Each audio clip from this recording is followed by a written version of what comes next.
दैन्य बोधिका और लालसा सामयी निवेदन, ये तीन तरह के निवेदन का वर्णन किया गया था प्रभु जी। हरे कृष्ण। थैंक यू माता जी, थैंक यू। माता जी, आप लोग बहुत अच्छे ढंग से क्लास क्लास का सिलेबस किया। हरे कृष्णा प्रभु जी, आप forward प्रभु की आज्ञा। हरे कृष्णा। आवाज आ रही है? हाँ बोलिए। Okay, very welcome to this session. तो हमारा जो आज का सेशन है, ये चैप्टर नंबर 9 है। और 9 में हमने काफी कुछ डिस्कशन कर लिया है और कुछ पार्ट्स रह गए हैं। एक्चुअली इस चैप्टर का जैसा नाम है, और डिटेल में डिस्कशन, फर्दर कंसिडरेशन और चर्चाएं, जो मुख्य सिद्धांत है उनके ऊपर। तो हमने 20 नंबर जो सिद्धांत था, 20वां जो सिद्धांत था, उसके आगे डिस्कशन स्टार्ट किया था। 20वें नंबर ये सब सिद्धांत हमने ऑलरेडी बहुत ही शॉर्ट में पढ़े थे, बट हमें यहाँ पे 9वें चैप्टर में और डिटेल में बताया गया है। तो इन सिद्धांतों को जो 20 में स्टार्ट हुआ था, जिसमें पहला था आपका, जिस चैप्टर से स्टार्टिंग में है, वो है आपका भक्तों की निंदा नहीं करना। तो निंदा करते हैं तो क्या होता है, कौन बताएंगे? क्या होता है निंदा करने से, क्या हमारा लॉस है?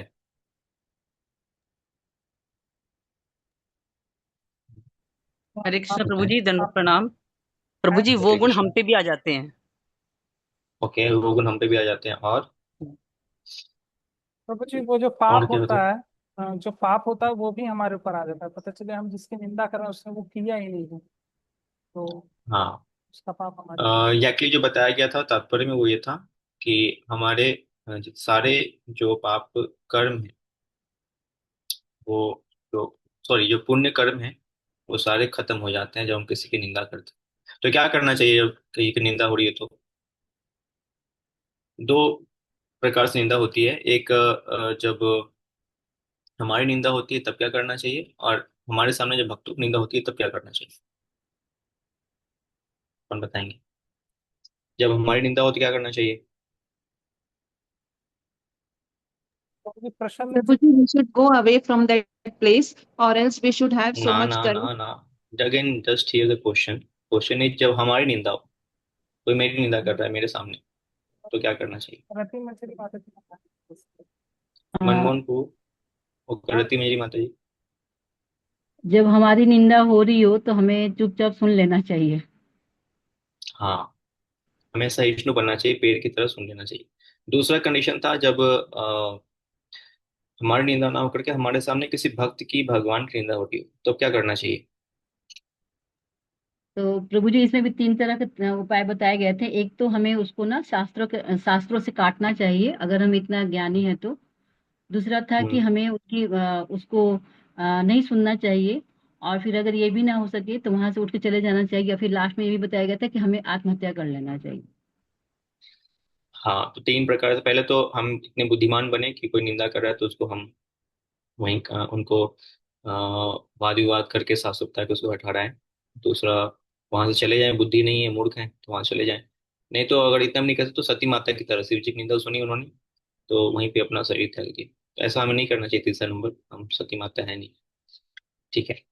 ओके, अगला था तिलक और तुलसी माला पहनना। तो हमें ये जरूर पहनना चाहिए। और 22वां, अगला था 22वां जो हमने चर्चा की इसके ऊपर डिटेल में, वो था भगवान के नाम को या फिर तिलक को अपने शरीर पे धारण करना। तो क्या लाभ था तुलसी माला तिलक पहनने का, हम बताएंगे? तीन लाभ हरे थे। कृष्ण। रति मंजरी माता जी के अलावा कोई और? Prabhuji, I'll say hmm. the Yamaduts will not approach us. हाँ, अगर कंठी माला गले में है तो यमदूत हमें नहीं छुएंगे। और क्या था? And our sins and all will be removed. It purifies us from all the past हाँ, sins. अगर हम कंठी माला पहन के रखे हुए हैं तो वह स्थान वैकुंठ बन जाता है। तो जब जहाँ पे आप इंटर कर गए, चाहे शॉपिंग मॉल में क्यों नहीं चले जाओ, आपके गले में कंठी माला है, वह स्थान कैसा बन जाएगा? वैकुंठ के समान बन जाएगा। और तीसरा, तीसरा क्या था, मैं बता। कौन बताएंगे? मनमोहन प्रभु। क्योंकि हमारे पास कॉन्टिन्यूस संग होता है, बहुत हाई एलिवेटेड होता है। हाँ, कंटिन्यू संग होता है। और अगर मृत्यु के समय हमारे गले में कंठी माला है तो हम कहाँ जाएंगे? भगवान के धाम जाएंगे। ये बताएं। ठीक है, ये हमारा चर्चा हुआ था इस चैप्टर में। 21 नंबर में 22वां था कि हमें सही पे भगवान के नाम या अ, तिलक जो भी है वो रखना चाहिए। तो भगवान का नाम लिखना गलत नहीं है, बट केयरिंग करना मुश्किल होती है, तो लिखते नहीं है। बट हम लिख सकते हैं भगवान का नाम। ठीक है। अगला है भगवान के द्वारा अर्पित। 23वां नंबर था जो हम चर्चा की इस चैप्टर में। भगवान के द्वारा जो अर्पित भगवान को अर्पित जो फ्लावर्स हैं, गार्लियंड्स हैं, उन्हें हमें स्वीकार करना चाहिए। क्या फायदा है इससे? कौन बताएंगे? Maya cannot हाँ। attract us. Maya cannot attack us. हाँ, माया हमें छूती नहीं है। क्यों नहीं छूती है? जैसे गले में पट्टा लगा है ना किसी कुत्ते को, हालांकि थोड़ा सा चीप एग्जाम्पल है, बट आप समझ जाओगे इसका मालिक है। ऐसे माया देवी देखती है नहीं, इस गले में कौन कौन सी माला है? भगवान को अर्पित माला है। तो फिर माया देवी छूटी नहीं है। अरे ये माला तो भगवान को अर्पित किया गया था। ठीक है, और क्या है लाभ? हमें बीमारियों से भी लाभ पहुंचता है ना। इसलिए कोई बीमार होता है तो हम क्या बोलते हैं कि भगवान की माला पहनाओ इसको। तो बीमारी से भी लाभ पहुंचता है। और जो हमारे पीछे के पाप कर्म है वो भी भगवान के द्वारा अर्पित माला पहनने से खत्म हो जाते हैं।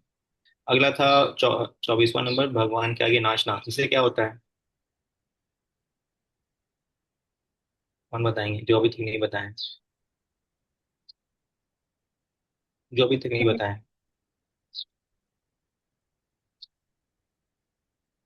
Fast fast. हमारे श्यामा रूपा देवी माता जी बताइए। इसमें बताया गया था कि जो हमारे हजारों वर्ष के जो हमारे जो पाप फल जो होते हैं वो जल जाते हैं।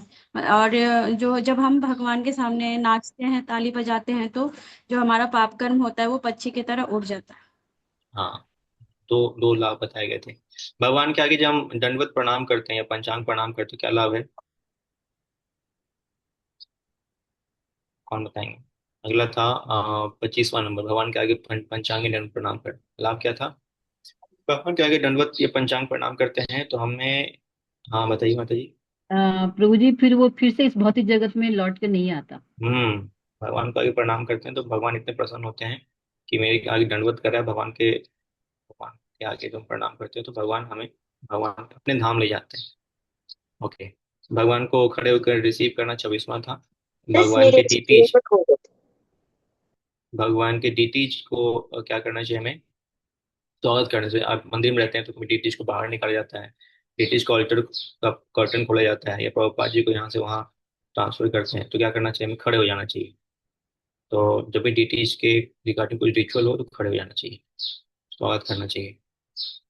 भगवान के धाम जाना, मंदिर जाना। तो धाम जाने से क्या होता है? हम अपने सारे जो भौतिक इच्छाएं हैं, भौतिक जो भी हमारे अस्तित्व से हम फ्री हो जाते हैं। और हम दोबारा जन्म मृत्यु के चक्कर में नहीं पड़ते हैं अगर हम भगवान के मंदिर जाते हैं तो। ठीक है। 29वां नंबर था भगवान के मंदिर की परिक्रमा करना। क्या लाभ था इसे? कौन बताएंगे जो अभी तक नहीं बोले हैं? एनीवन? भगवान के मंदिर की परिक्रमा का क्या लाभ है? हरे कृष्णा विद्या प्रभु माता जी। जी। धन्यवाद प्रणाम हाँ जी। प्रभु जी, जन्म मृत्यु के चक्कर से छूटते हैं हाँ, जन्म मृत्यु के छूट जाते हैं। और और हमें भगवान आध्यात्मिक के मंदिर की परिक्रमा करने से क्या है? हमें लाभ मिलता है पवित्र नदी में स्नान करने का, समय। और पूरे ब्रह्मांड का यात्रा करने का, ट्रेवल करने का। आपको याद है ना गणेश जी की स्टोरी? गणेश जी ने क्या किया था? शिव जी की परिक्रमा कर ली थी।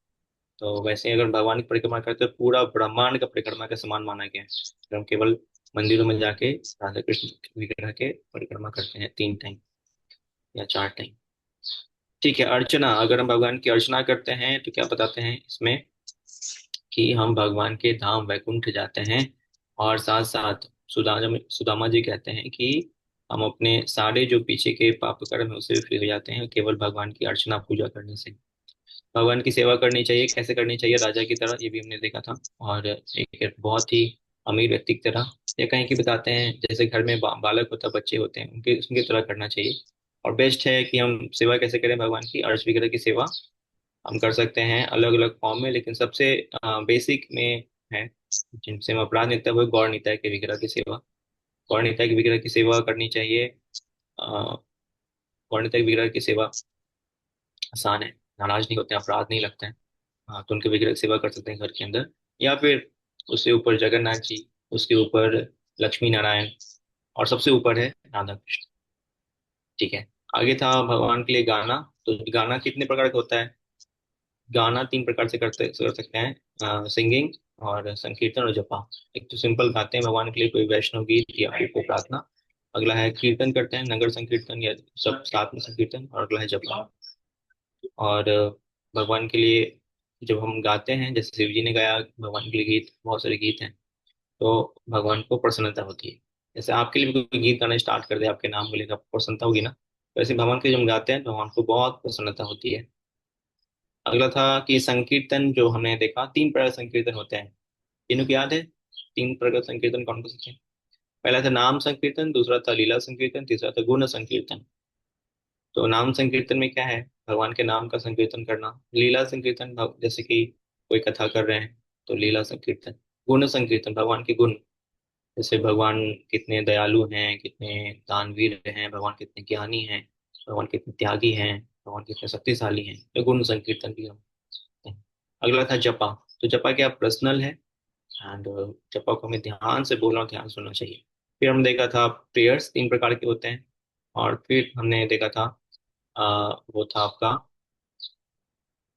प्रेयर्स के बाद जो प्रेयर्स हमें वास्तव में भगवान के गुण के लिए गाया गया है, भगवान का गुणगान के लिए गाया गया है। तो ऐसे बहुत सारे प्रेयर्स हमने देखे थे, जैसे अर्जुन ने भी 11वें चैप्टर में प्रेयर्स गाया है। और श्रीमद् भागवतम में मोर देन 100 प्रेयर्स हैं। कुंती महारानी की प्रार्थना, हम एक्चुअली हमारा क्लास सिर्फ प्रार्थना के ऊपर ही है। कुंती महारानी की प्रार्थना, प्रहलाद महाराज की प्रार्थना, है ना, और चैतन्य महाप्रभु ने बहुत सारी शिक्षाएं दी हैं। तो बहुत सारे प्रेयर्स हैं, तो हम इन प्रेयर्स को बोल रहे हैं। प्रेयर्स हमें खुद से नहीं बोलना चाहिए, प्रेयर्स जो शास्त्रों में बताए गए हैं, जो आचार्यों ने गाए हैं, उन्हें हमें गाने का प्रयास करना चाहिए। तो ये था आपका प्रेयर्स। ओके। एंड उसके बाद हमने चर्चा किया था प्रसादम। प्रसादम में हम आज बात करने वाले हैं प्रसाद। ओके। तो प्रसाद में हमने देखा था कि प्रसाद हमें लेना चाहिए, प्रसाद के भगवान का उच्चिष्ट है। एंड फिर चरणामृत। ओके, यहाँ से हम स्टार्ट कर सकते हैं करना। प्रसाद ग्रहण करना कौन पढ़ेंगे? प्रसाद ग्रहण करना विद्या माता जी, ठीक है। सब लोग प्रकट हो सकते हैं अगर आप घर के अंदर हैं। प्रसाद ग्रहण करना।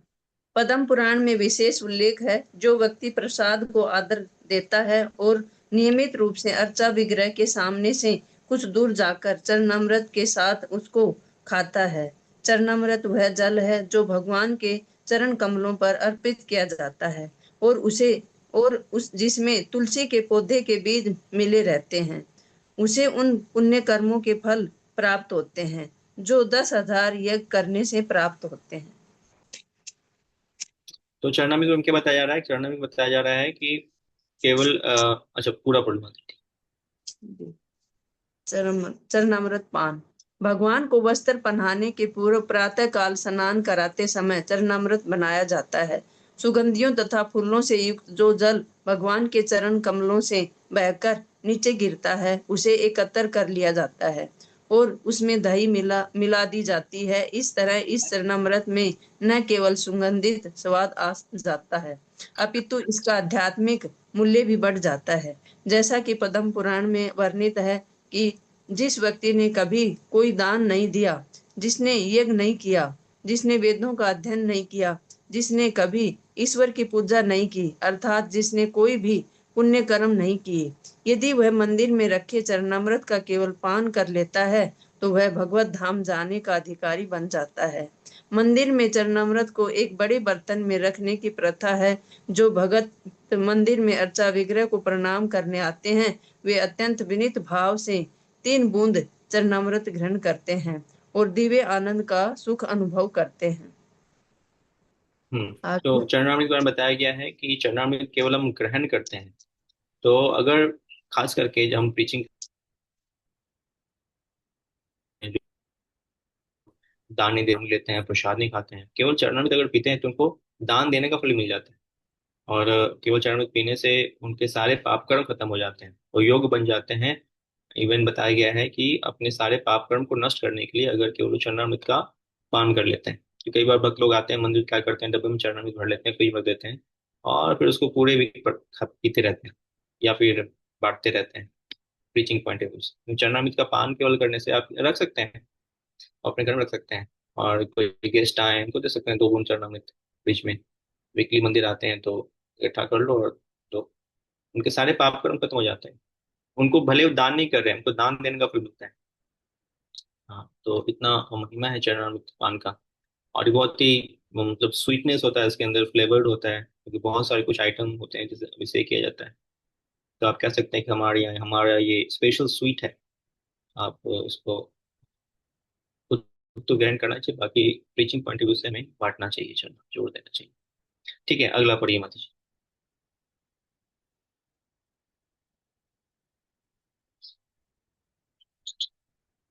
आप म्यूट हो गए वेदिया माता जी। अर्चा विग्रह पर चढ़ाए फूलों को तथा अगरू को सूंघना। हरि भक्ति सुधोदय में मंदिर में चढ़ाए गए अगरू का यह उल्लेख मिलता है। जब भगतगण अर्चा विग्रह पर चढ़ाए गए अगरू की सुगंध को सूंघते हैं तो वे उसी प्रकार भौतिक कलमश के विषैले प्रभावों से विमुक्त हो जाते हैं। जिस तरह एक विशेष जड़ी बूटी को सूंघने से सर्पदंश सर्पदंश अच्छा हो जाता है। इस श्लोक का तात्पर्य यह है कि जंगलों में एक जड़ी मिलती है और दक्ष लोग ओझा जानते हैं कि इस जड़ी के से सर्प द्वारा काटे हुए व्यक्ति की चेतना को कैसे वापस लाया जा सकता है। उस जड़ी के सूंघने से ही सर्पदंश का विषैला प्रभाव तुरंत जाता रहता है। यही दृष्टांत यहाँ लागू होता है जब कोई व्यक्ति मंदिर में आता है और अर्चा विग्रह पर चढ़ाए गए गुरु को सूंघता है तो उस समय उसके सारे भौतिक कलमश भव रोग दूर हो जाते हैं। मंदिर आने वाले भगत को चाहिए कि अर्चा विग्रह पर सदैव कुछ न कुछ फल फूल गुरु अर्पित करे। यदि वह नगद रुपया पैसा नहीं चढ़ा सकता तो उसे कोई अन्य वस्तु चढ़ानी चाहिए। भारत में यह प्रचलन है कि प्रातः काल मंदिर में जाने वाले पुरुष तथा महिलाएं अपने साथ कई वस्तुएं लाते हैं। यहाँ तक कि एक मुट्ठी चावल या आटा भी चढ़ाया जा सकता है। यह विधान है कि जब कोई व्यक्ति किसी साधु के पास या मंदिर में अर्चा विग्रह के दर्शन करने जाए तो भेंट उपहार या चढ़ावा लिए बिना न जाए। यह भेंट अति तुच्छ हो सकती है या अनमोल भी हो सकती है। यहाँ तक कि एक फूल, छोटा सा फल, थोड़ा जल, जो भी संभव हो अर्पित करना चाहिए। अतः प्रातः काल जब कोई भगत अर्चा विग्रह पर भेंट चढ़ाने आता है तो उसे अगरू की सुगंध सूंघने को अवश्य मिलेगी। इससे यह जगत के सारे विषैले प्रभाव दूर हो जाएंगे, तुरंत दूर हो जाएंगे। तंत्र शास्त्र में कहा गया है, यदि मंदिर के अर्चा विग्रह को भेंट की गई माला की सुगंध किसी के नथुनों में प्रवेश करती है तो पाप कर्मों का बंधन तुरंत दूर हो जाता है। यदि वह कोई पाप कर्म नहीं भी किए रहता तो भी ऐसे फूलों की सुगंध से वह मायावादी के भगत बन सकता है। इसके कई उदाहरण प्राप्त हैं, जिनमें सर्व प्रमुख 4 कुमारों का उदाहरण है। वे निर्विशेषवादी मायावादी थे, किंतु मंदिर में बचे फूलों तथा गुरु की सुगंध सूंघने से वे भगत बन गए। इस श्लोक से ऐसा प्रतीत होता है कि मायावादी या निर्विशेषवादी न्यूनाधिक कलुषित होते हैं, वे शुद्ध नहीं होते। इसी की पुष्टि श्रीमद् भागवतम में हुई है, जिसने पाप कर्मों के सभी फलों को धो नहीं डाला वह शुद्ध भगत नहीं हो सकता। शुद्ध भगत को भगवान की सर्वश्रेष्ठता के विषय में संदेह नहीं रहता, इसलिए वह अपने आप को कृष्ण भावनामृत तथा भक्ति में लगाता है। अगस्त्य संहिता में भी ऐसा ही कथन मिलता है। हमें अपने नथुनों की गंदगी साफ करने के लिए मंदिर में कृष्ण को अर्पित किए गए फूलों को सूंघने का प्रयास करना चाहिए। आगे पढ़ो। तो बताया नथनों के गंदगी को साफ करने के लिए। तो यहाँ गंदगी का मतलब है हमारे हृदय गंदगी। जैसे कि आपने देखा होगा ना कि जब किसी को सांप काटता है कुछ सुंघाते हैं, सुना है या देखा आप लोगों ने, कुछ जड़ी बूटी रखते हैं सुंघा देते हैं, तो क्या होता है उसका जो सांप का जहर है शरीर से बाहर निकल जाता है। वैसे यहाँ पे बताया जा रहा है कि अगर कोई वास्तव में मेटरली बहुत कंटेंटेड है, और हम सब हैं ही, भौतिक रूप से बहुत अधिक हमारे अंदर जहर फैल चुका है, सांसारिक जहर। तो हमारे सांसारिक जहर जो है वो खत्म हो जाते हैं, जो भी भौतिक इच्छाएं हैं वो उड़ जाते हैं, नष्ट हो जाते हैं, जब हम क्या करते हैं भगवान को अर्पित फूल, या फिर भगवान को अर्पित माला, या भगवान को अर्पित तुलसी, या भगवान को अर्पित कोई भी वस्तु को हम ग्रहण करते हैं, उसे सूंघते हैं अपने आंखों नाकों से, या फिर भगवान को जो धूप अर्पित करते हैं। तो जब हम मंदिर जाते हैं तो आप देखते हैं कि मंदिर के पास पहुंचने से आपको अद्भुत सुगंध मिलता है, इत्र का सुगंध मिलता है, या फिर खुशबू आती है, परफ्यूम या जो कहते हैं उसको सेंट, अगरबत्ती की खुशबू आती है। इसको मात्र ग्रहण करने से बता रहे हैं कि हमारे पाप कर्मों खत्म हो जाते हैं, हमारी जो भौतिक इच्छाएं हैं वो खत्म हो जाते हैं। अब देखेंगे कोई मंदिर आता है तो बोलेगा मेरा मन बहुत ही शांत लग रहा है, अच्छा लग रहा है, क्यों? क्योंकि वहाँ पे एक अद्भुत सुगंध है। और अगला बताया जा रहा है कि मंदिर जाए तो हमें कुछ लेके जाना चाहिए। तो कई बार भक्त लोग भी ऐसे ही आ जाते हैं मंदिर, तो मंदिर हमें जाते हैं तो कुछ ना कुछ लेके जाएं, एक फूल ही ले लें, पत्रम पुष्पम फूलम तोयम, थोड़ा सा पानी ले लो। तो हमें कुछ ना कुछ ले करके जाना चाहिए भगवान के लिए, और भगवान को ऑफर करना चाहिए। इसी बहाने हम भगवान के करीब भी आते हैं, हाथ डुला के गए और चले आए, तो वो अच्छा नहीं है। भगवान ऐसा कुछ डिमांड नहीं कर रहे हैं कि आपको बहुत कुछ लाना है, एक फूल ही तोड़ लो कहीं से, है ना, या मंदिर के बाहर एक फूल बिकता है वो ले लो, नहीं तो पेड़ से तोड़ लो दो तीन फूल, पत्ते ले लो, तुलसी पत्ता चढ़ा दो। तो कई बार हमारे मंदिरों में लोग आते हैं तुलसी पत्ता लेके आते हैं, कई लोग जो है फल लेके आते हैं। तो अपने हिसाब से जो भी, जितना अधिक हम भगवान के सैक्रिफाइस कर सकते हैं उतना हमें कुछ ना कुछ लेकर के भगवान के मंदिर जाना चाहिए, अर्पित करने का प्रयास करें। इस बहाने भगवान के करीब आते हैं, है ना। और जब भगवान करीब आते हैं तो हमें अधिक ये सुगंधी या कोई महाप्रसादम भगवान के माध्यम से मिलता है। तो इसलिए हमें क्या करना चाहिए, इसको जरूर पालन करना चाहिए। और अगला बताया जाता है इसमें कि जब हम वास्तव में ये सूंघते हैं तो हमारे नॉस्ट्रल्स, जो ये नाक है, ये भी प्यूरिफाई होते हैं। तो हमारे नाक के अभी नाक जो है वो बहुत ही गंदे हैं। किसके लिए, किसको ये ढूंढते रहते हैं क्या सुगंध चाहते हैं, ये भौतिक सुगंध चाहते हैं, जहाँ पे भौतिक चीजें चल रही है वहां पे बहुत भागते हैं। बट जब हम भगवान के मंदिर जाते हैं तो आध्यात्मिक आध्यात्मिक बन जाते हैं कि हमें इस जगह पे जाना चाहता है, बुरे जगह पे जाता है। भगवान जी को सुगंध सुगंध कोई कितना ही ना हो, इवन मायावादी क्यों ना हो, जो भगवान को नहीं मानता है वो भी भगवान का भक्त बन जाता है। ऐसे कई सारे उदाहरण आते हैं, जैसे कि आपके उदाहरण आता वो है एग्जाम्पल चार कुमार का। चार कुमार भगवान को अर्पित तुलसी का सुगंध सुनते हैं और भगवान का दर्शन करने जाते हैं। तो पहले वो भगवान के ब्रह्म में लीन थे, भगवान के साकार रूप से उतना आकर्षण नहीं था, लेकिन जैसे ही भगवान का तुलसी का सुगंध सुनते हैं, जो ब्रह्मा जी के सबसे बड़े पुत्र हैं चार, तो भगवान के साकार रूप से आकर्षित हो जाते हैं भगवान के भक्त। तो इसलिए हमें हमेशा भगवान के मंदिर जाकर के सुगंधी सूंघना चाहिए, अर्पित फ्लावर से वो ध्यान करना चाहिए। घर में भी कर सकते हैं, घर में भी हम अपने जो डिटीज हैं वो अच्छे से सुगंधी करना चाहिए, कोई इत्र लगा सकते हैं, वो अगरबत्ती दिखाना चाहिए डेली, ये हम कर सकते हैं। ठीक है, यहाँ तक कोई प्रश्न है कि नहीं का, एनी डाउट, एनी क्वेश्चन? हरे कृष्ण विद्यार्थी प्रणाम। तो जी मेरी आवाज आ रही है? हाँ हाँ हाँ, तो जी ऐसे कई बार क्या करते हैं ना कि हम नर्सिंग आ रही ऑयल आ रही। लगा के चले जाते हैं, तो क्या वो करना चाहिए नहीं करना चाहिए? पूरी आवाज नहीं आई, नर्सिंग ऑयल लगा के क्या बोल रहे हैं आप? मतलब इत्र के लिए नर्सिंग ऑयल का प्रयोग अपने ऊपर कर लेते हैं, तो क्या वो करना चाहिए या नहीं करना? हाँ, नर्सिंग ऑयल कभी बॉडी में नहीं लगाते हैं, ऐसे करके बॉडी में लगा लिया, आर्म पीट्स में लगा लिया।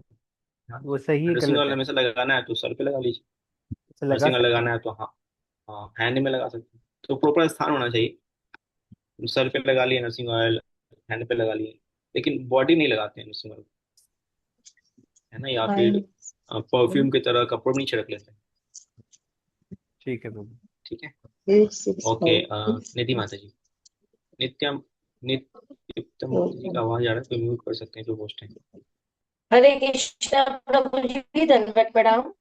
प्रभु जी, जैसे दंडवत आपने प्रणाम। बताया ना कि मंदिर में कुछ लेके जाना चाहिए हमेशा, आवाज आ रही है प्रभु जी क्लियर?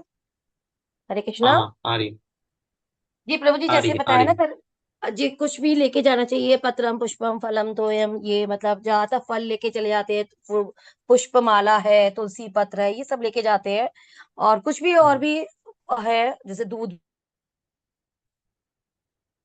हैं और भी है। लेकिन प्रभु जी कभी कभी ऐसा होता है, जैसे हम लोग मंगला आरती में जाते हैं या होता है, कभी नहीं मिल पाता है, तो हम ये सोचते हैं, हमारा भाव ये रहता है कि हम दक्षिणा चढ़ा दें, मतलब पैसे चढ़ा दें गुल्लक में जो भगवान की है।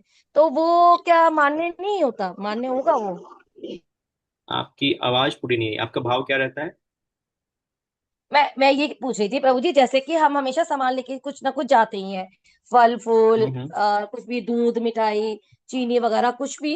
लेकिन कभी कभार ऐसा होता है कि नहीं मिल पाता है मार्केट में, या हमें मंगला आरती में जाना है अर्ली मॉर्निंग, या मतलब ऐसा एक दो बार हुआ है कि हम कुछ भी नहीं लेके जा पाए हैं भगवान सेवा के लिए, अचानक जाना पड़ गया। तो फिर हम उस हम्म। स्थिति में भगवान को मतलब पैसे चढ़ा देते हैं, गुल्लक में जो डाल देते हैं दक्षिणा के रूप में हाँ हाँ कि, चलेगा चलेगा तो चलेगा। फिर वो खाली हाथ तो नहीं मानेंगे ना उसको फिर, कि नहीं। भगवान अपने हिसाब से कुछ भी मतलब आप अपने आप अरेंज कर हाँ लेना। चलेगा। लक्ष्मी भी सेवा कर सकते हैं, अर्जेंट है तो। वैसे कुछ फिजिकल अच्छा है, बट लक्ष्मी सेवा भी कर सकते हैं, तो ये भी चलेगा। और बताते हैं कि हमें दान जरूर देना चाहिए, तो दान भी उसी सेवा में आ गया। तो कुछ अर्जेंट है, कुछ नहीं ले जा रहे हैं, तो उसकी सेवा कर सकते हैं, लक्ष्मी सेवा भगवान की जाती है। ठीक है सोनल माता जी, आवाज नहीं आ रही आपकी, म्यूट कर लो आप। हरे कृष्णा प्रभु जी, धन्यवाद प्रणाम।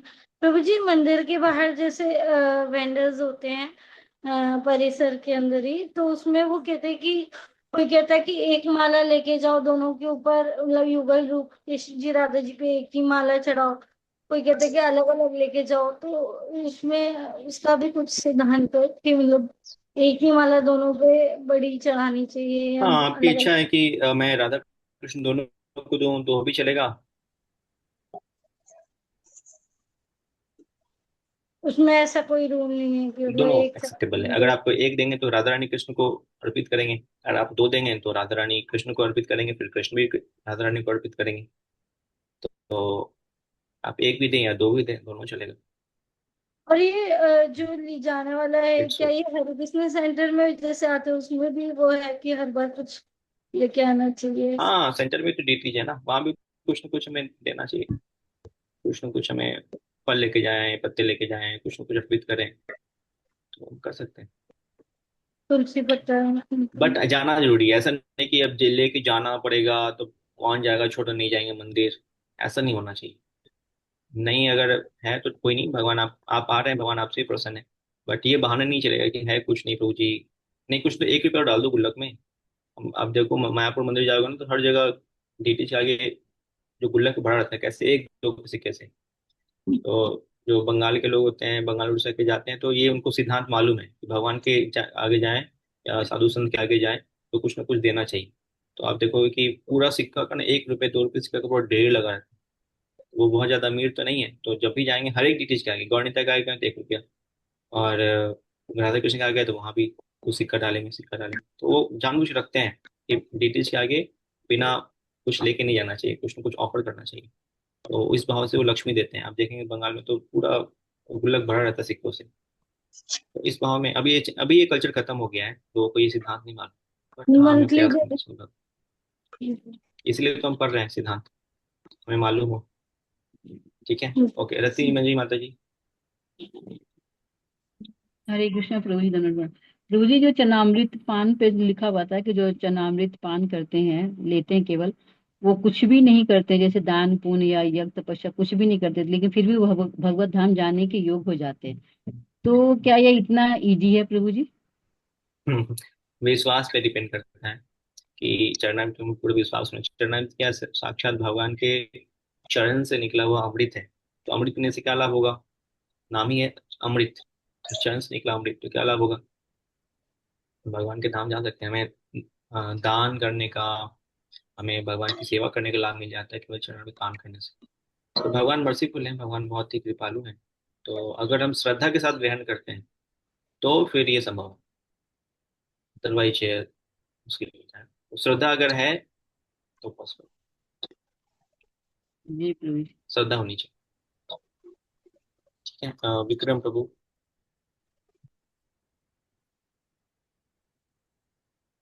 विक्रम हरे कृष्णा प्रभु प्रभु आवाज जी, क्या है? प्रणाम। हाँ प्रभु जी, ये ओके, अंगूरों का मनमोहन क्या प्रभु। मतलब होता है प्रभु जी? आवाज नहीं है, फिर से बोलिए।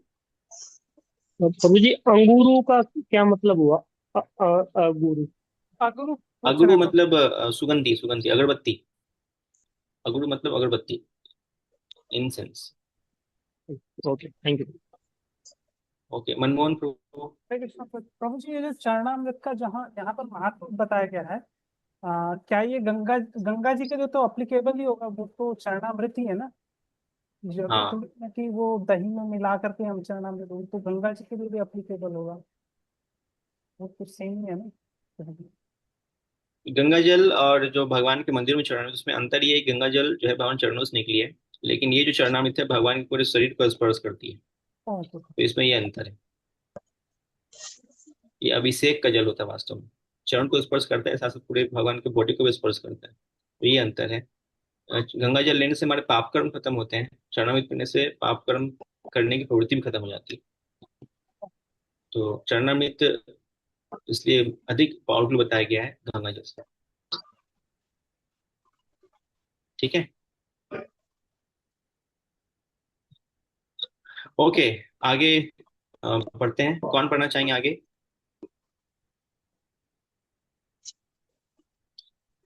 सुरन माता जी, ठीक है, पढ़िए आगे।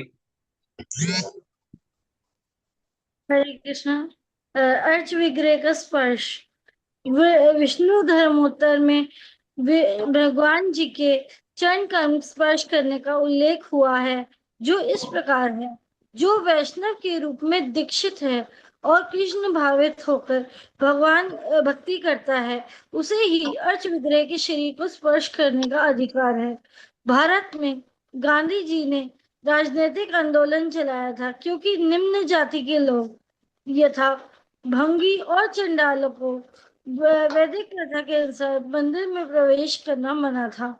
उन्हें उनकी गंदी आदतों के कारण मना किया जाता था, किंतु उसके साथ ही उन्हें अन्य सुविधाएं प्रदान की जाती थी, जिससे वे शुद्ध भक्तों की संगति करके भक्ति की उच्च पद को पा सके। किसी भी कुल में जन्मे व्यक्ति को मनाही नहीं है, किंतु उसे स्वच्छ होना चाहिए, उसे शुद्धि की विधि अपनानी चाहिए। गांधी जी उन पर हरिजन ईश्वर की संतान की झूठी मोहर लगाकर उन्हें शुद्ध करना चाहते हैं। इसलिए मंदिर के स्वामियों तथा गांधी जी के अनुयायियों में काफी खींचातानी चली।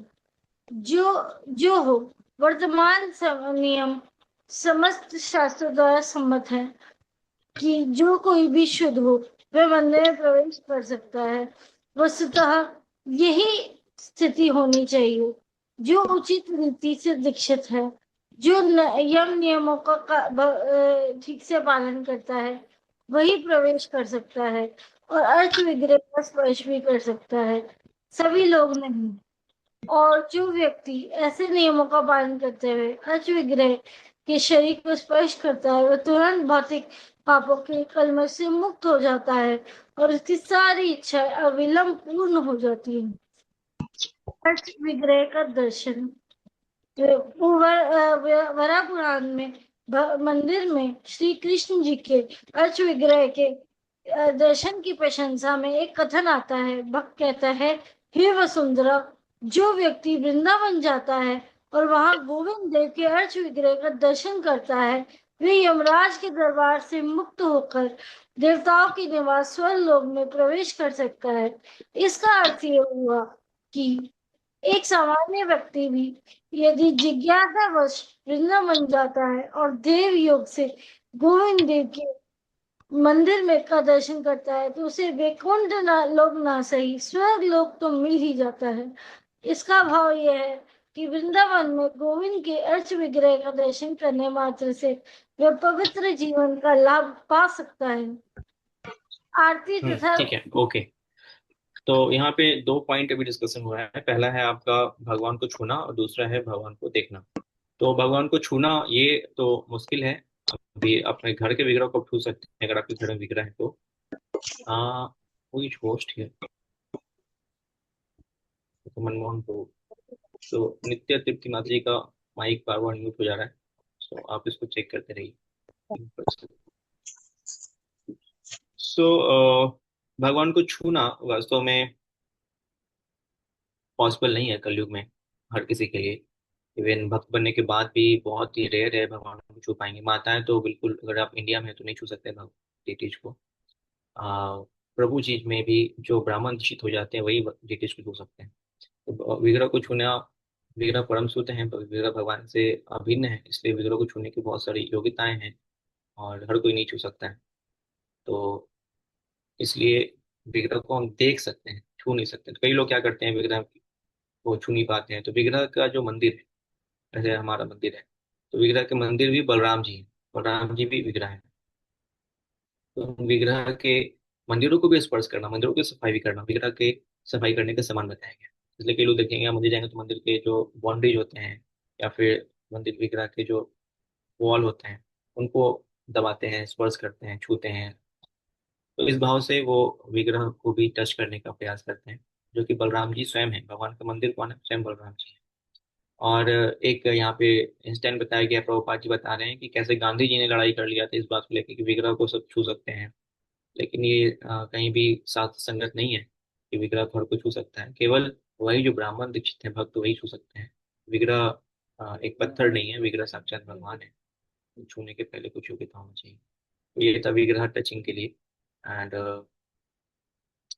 टच करने के पहले बहुत ही सावधान रहना चाहिए, हाथों को बिल्कुल अच्छे से वॉश करना चाहिए, शरीर शुद्ध होना चाहिए, देन हम विग्रह को छू सकते हैं। नेक्स्ट है डीटीज को देखना। तो डीटीज को देखने से, केवल देखने मात्र से बताया जाता है कि हम यमराज के दर्शन नहीं कर पाते हैं।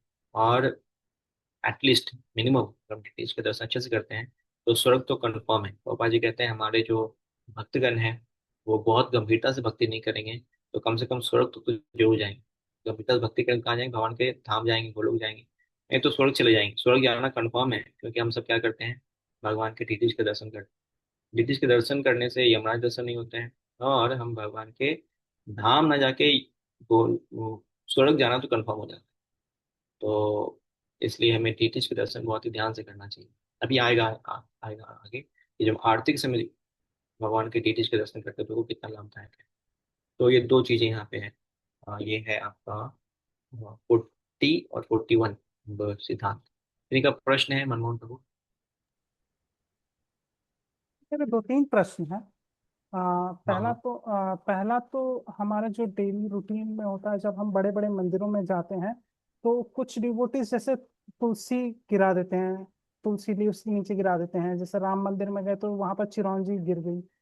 तो प्रभु जी, जैसे वो चरणों के नीचे आती है तो उस समय हम क्या करें? हमारे सामने दिखी तो हमने तो उठा लिया, अगर नहीं दिखी तो हमारे पैरों के नीचे, तो उस समय उसका अपने मार्ग। अपने टाइम के अनुसार आप डिसाइड कीजिए। अगर टाइम है तो क्लीन कीजिए मंदिर को। बेस्ट तो यही है कि हम मंदिर जाते हैं सेवा करने के लिए। तो अगर समय है, दिख रहा है कि तुलसी पत्ता गिरा हुआ है, तुरंत क्लीन कीजिए। समय नहीं है तो कम से कम अपने पैरों के नीचे तो मत आने दो, वहां पे क्लीन करके आगे बढ़ो। तो ये हमें ध्यान रखना चाहिए। दूसरा क्या प्रश्न है? और प्रभु जी, दूसरा प्रश्न, जैसे हमारे आचार्यगण, एक रामानुजाचार्य जी हुए और एक चैतन्य महाप्रभु हुए, तो इन दोनों ने भी बहुत हाई स्टैंडर्ड, महाप्रभु जी ने तो बहुत हाई स्टैंडर्ड किया था। जैसे शेषाद्रिपुरम जब तिरुपति के दर्शन करने गए तो रामानुजाचार्य जी वहां पर चढ़ ही नहीं रहे थे पर्वत पर, वो घुटनों से चल के गए थे। लेकिन हम लोग तो पैरों से चल के जाते हैं। फिर जगन्नाथपुरी में भगवान बाहर से दर्शन करते थे और हम लोग अंदर चले जाते हैं। तो प्रभु जी, इसमें तो हमसे क्या कोई अपराध होता है ऐसी स्थिति में? ये कैसे हो गया? नहीं ऑटो शो ठीक कैसे हो गए? हाँ, ठीक है सब। जो एडमिन है वो ध्यान दीजिए किसी का माइक करने में। तो अपराध नहीं कर रहे, हमें रिकमेंड किया गया है, हमें बोला गया है, इसलिए हम कर रहे हैं। हमारे इतना इतना पवित्रता नहीं है कि हम उनको नकल करें। वो नहीं चढ़े तो हम भी नहीं चढ़ेंगे। बट उन्होंने कहा है नहीं करना चाहिए तो नहीं कर सकते, उन्होंने कहा है करने के लिए इसे करते हैं। तो उनका अपना भाव है कि तिरुपति जी का जो पहाड़ है वो साक्षात भगवान ही है, तो भाव क्या वो सच्चाई है। तो उन्होंने कहा हमें कि आप लेकिन जा सकते हैं। तो फिर आचार्यगण गए हैं तो इसलिए हम जाते हैं, तो हम इतना ऊपर नहीं अगर चढ़ेंगे अपने पाँव से तो कैसे जाएंगे, तो वरना कोई जाएगा नहीं ऊपर। लेकिन हाँ, गोवर्धन जी के लिए कहा गया है, गोवर्धन पे कोई पाँव नहीं रखेगा, तो हम लोग नहीं जाते हैं गोवर्धन जी के ऊपर। तो जहाँ पे जो बताया गया है वो हमें करना चाहिए। ओके। ठीक है, डन। ओके। और कोई प्रश्न की नहीं का यहाँ तक? ओके। श्यामा रूपा देवी माता। हरे कृष्णा, दंडवत प्रणाम। जैसे कि अर्च विग्रह के दर्शन से क्वेश्चन है कि जैसे हम घर में अगर डीटीज हैं तो उनके दर्शन करते हैं, और मंदिर में जो मंदिर में जाते हैं तो मंदिर में दर्शन करते हैं, तो दोनों के दर्शन में क्या डिफरेंस है? घर के जो विग्रह हैं, आपके घर के विग्रह घर के मेंबर की तरह है, घर के सदस्य की तरह है। लेकिन मंदिर के विग्रह कैसे हैं, वो वैसे ही हैं जैसे वैकुंठ के भगवान, साक्षात भगवान के रूप में उनको देखना चाहिए। घर के विग्रह को हम एक पर्सनल देख सकते हैं कि हमारे घर के सदस्य की तरह हैं, एक बच्चे की तरह सेवा करते हैं। बट जब मंदिर जाते हैं तो वहां को साक्षात भगवान के रूप में देखना चाहिए, तो ये भाव रखना चाहिए। लेकिन सम्मान हमें वैसे ही करना चाहिए जैसे कि हम मंदिर के विग्रहों करते हैं। भाव सेवा का भाव रख सकते हैं, इस भाव से हम देखें। और जड़ के विग्रह का जहाँ तक है, अ, सेवा के माध्यम में, तो सेवा में हम थोड़ा सा कमी कर सकते हैं। मंदिर में हाई स्टैंडर्ड होता है, दिन में 6-7 टाइम आरती करते हैं और बहुत पवित्रता का पालन करते हैं। ब्राह्मण दीक्षित भक्त ही उनको स्पर्श कर सकते हैं। घर में ऐसा पॉसिबल नहीं है, तो घर में स्टैंडर्ड नीचे होता है, तो इसलिए हमें मंदिर जाके दर्शन करना चाहिए ताकि वहां से हम स्टैंडर्ड सीख करके आए और घर में पालन तो कर पाए। तो घर के विग्रह जो है आप पे दया दिखाने के लिए आपके यहाँ प्रकट होते हैं। मंदिर दूर है तो घर में ही सेवा करें। हम उस स्टैंडर्ड पे लाने का प्रयास करें कि हम वहां तक पहुंच पाए, लेकिन नहीं तो फिर जहां तक हो सकता है वहां तक करना चाहिए। हम बराबर मंदिर जाके भी हमें दर्शन करना चाहिए। ठीक है, ओके। और कोई प्रश्न है? सोनल माता जी पूछिए।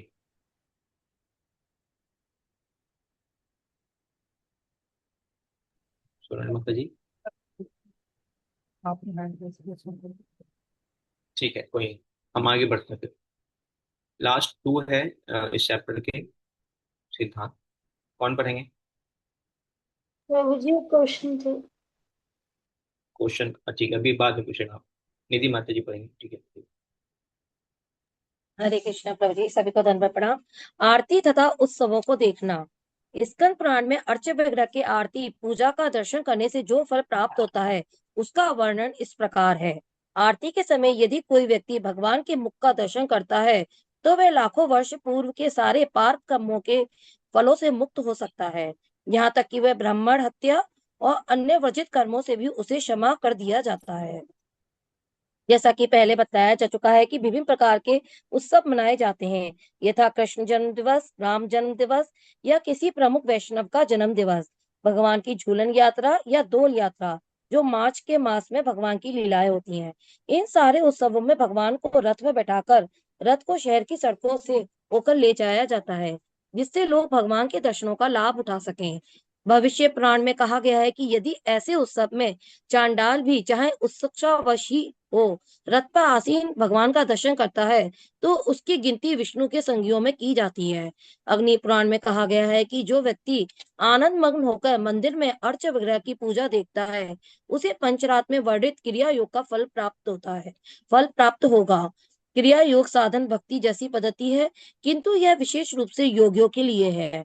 दूसरे शब्दों में इस धीमी विधि से योगी भी अंततः भगवत भक्ति को प्राप्त होते हैं। हरे कृष्ण प्रभु जी। तो ये लास्ट था 42। इसके बाद 43, 45, 46 नेक्स्ट चैप्टर में है। तो 42 में क्या बताया जा रहा है कि अगर हम आरती करते समय, भगवान की आरती हो रही है और हम पीछे खड़े होकर देख रहे हैं भगवान की आरती, तो अगर हम उसमें भगवान के दर्शन कर लेते हैं जब भगवान की आरती हो रही होती है, तो हमारे अपराध खत्म हो जाते हैं। और अपराध में सबसे बड़ा अपराध क्या है, कौन सा अपराध है बताया गया अभी? ब्राह्मण की हत्या। तो ब्राह्मण हत्या का भी हमने कभी कभी पिछले जन्म में किया होगा, तो उन अपराध से भी हमें क्षमा मिल जाती है अगर हम क्या करते हैं, अगर हम वर्शिप के समय, आरती के समय भगवान का दर्शन करते हैं। इसलिए कहा जाता है आरती हो रही, भागो भागो भागो, आरती के समय दर्शन करना है भगवान का। देखा जैसे भाग के जाते हैं लोग। आप जयपुर जाएंगे तो वहाँ पे गोविंद देव जी के दर्शन के लिए जैसे लोग भागते हैं, या हमारे मंदिर में भी जैसे ही आरती होती है भीड़ हो जाती है मंदिर में, और जैसे ही आरती खत्म सब लोग साइड हो जाते हैं। तो इसलिए आरती के समय भगवान का दर्शन करना चाहिए। इससे हमारे अपराध खत्म होते हैं। सबसे बड़ा अपराध है ब्राह्मण अपराध, वो भी करते हैं। ठीक है, सोनल माता जी कोई प्रश्न है?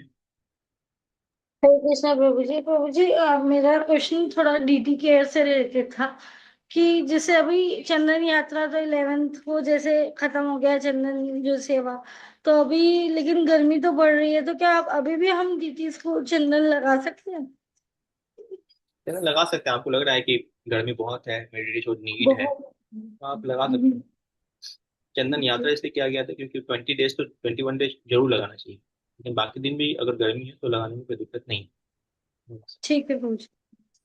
ठीक है, तो ये था आपका आरती और कैसे भगवान दर्शन करना। अगला था इसी में इस उत्सव मनाना। तो स्पेशली जब उत्सव आता है भगवान के उत्सव, जैसे रामनवमी और सीता नवमी या फिर जन्माष्टमी, इसमें जरूर भगवान के उत्सव को सेलिब्रेट करना चाहिए, भक्तों को जरूर करना चाहिए। क्यों? क्योंकि जब करते हैं तो आपका तो भला होता है, साथ साथ जो जाने अनजाने में आपके फैमिली मेंबर, आपके रिलेटिव, आपके बच्चे जो कहीं ना कहीं उतना सेवा नहीं कर पा रहे हैं, वो भी अगर कहीं ना कहीं दर्शन कर लेते हैं, अभिषेक कर देते हैं, फूल का सुगंधि ले लेते हैं, तो उनको बहुत फल मिलता है।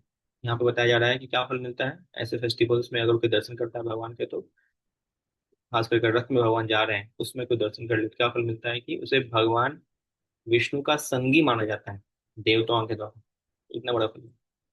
ओके, अध्याय 10 में चलते हैं हम लोग फटाफट। ये है आपका 43 से लेके 46 तक तीन सिद्धांत जो कि बहुत ही महत्वपूर्ण है। उनको अलग से एक अध्याय में प्रभुपाद जी ने दिया है। वो है आपका हियरिंग, सुनना और याद करना, और भगवान को स्मरण भी करना। तो ये 43, 44, 45, 46 चार इंपॉर्टेंट डिस्कशन है जो कि हम लोग होपफुली 15 मिनट में कवर कर लेंगे। सो इसको हम डिस्कशन कवर करेंगे। ठीक है, कौन पढ़ना चाहेंगे?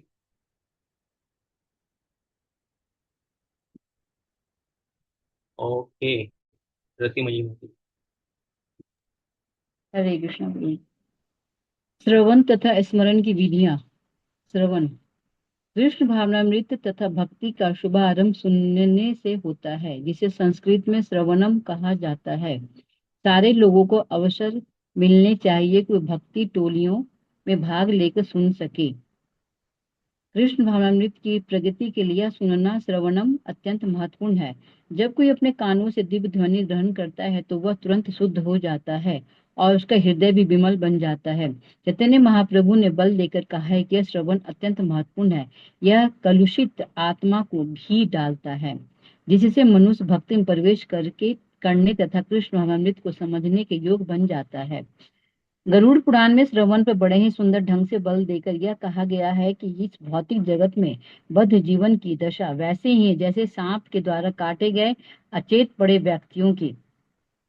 ऐसा इसलिए क्योंकि दोनों अचेत अवस्था मंत्र ध्वनि से समाप्त की जा सकती है।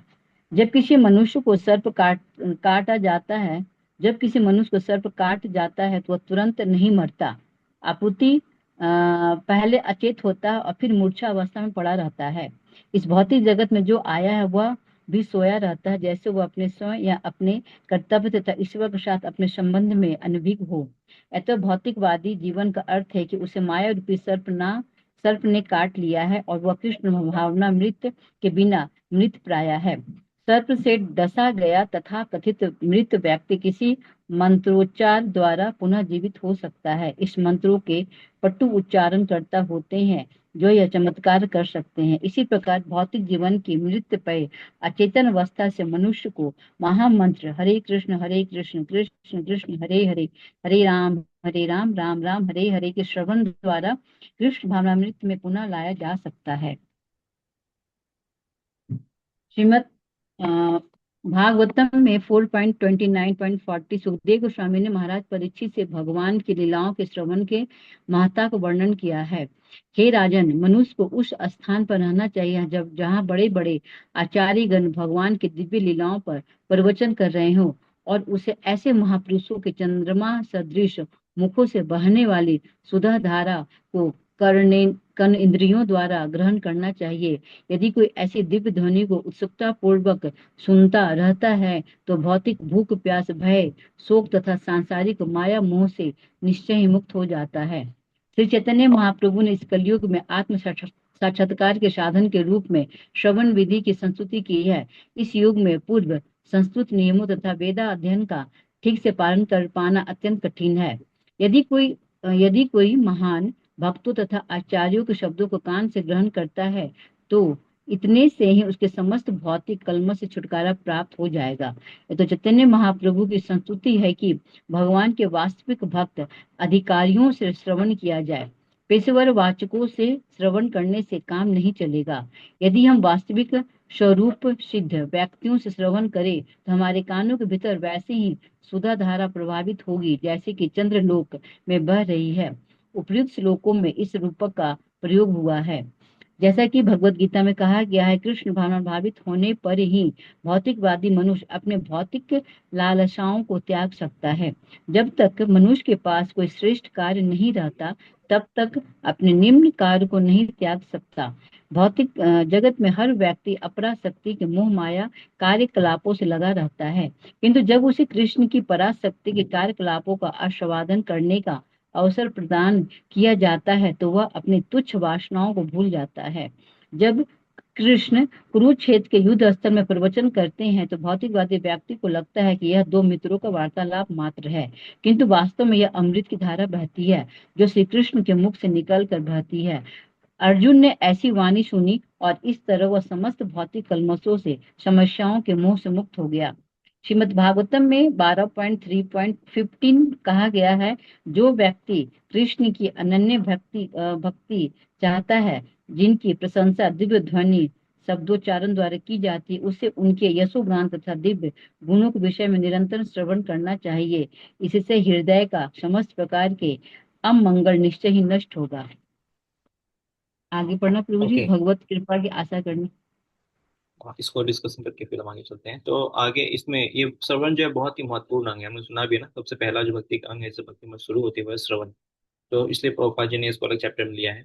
और श्रवण जो है 3 प्रकार के हैं और उससे अलग अलग लाभ होते हैं। तो यहाँ पे जो बताया गया 3 प्रकार श्रवण कौन कौन से हैं, नाम और भगवान के गुण और भगवान की लीला।